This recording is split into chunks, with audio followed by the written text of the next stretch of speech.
Hello everyone, welcome to my new mini vlog. असं किती जणांना वाटते की बर्थडेच्या दिवशी आपण देवाचं दर्शन घेतलं पाहिजे, म्हणून नक्की मला कमेंट करून सांगा.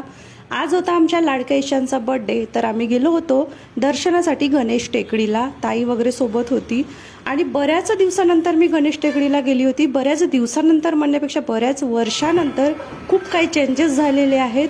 मंदिराचा परिसर खूप छान सुशोभित केलेला आहे, बांधकाम देखील वाढवलेलं आहे. एवढ्यात तुम्ही गेले होते का गणेश टेकडीला? नक्की कमेंट करून सांगा. आणि आतमध्ये गेलो, खूप छान असं नयनरम्य बाप्पाची मूर्ती बघून मन अगदी असं प्रसन्न झालं. सगळं दुःख माणूस जेव्हा देवाला समोर बघतो ना, तो विसरून जातो. आणि बाप्पा म्हटल्यावर तर विषयच वेगळा. मंदिराला लागून असलेल्या देवीच्या मंदिराचं सुद्धा दर्शन घेतलं. इतर दिवस असल्यामुळे गर्दी खूप कमी होती, नाहीतर गणेश चतुर्थी किंवा संकष्ट चतुर्थी राहिली ना तर दर्शन करायलाही मिळत नाही, खूप भीड असते.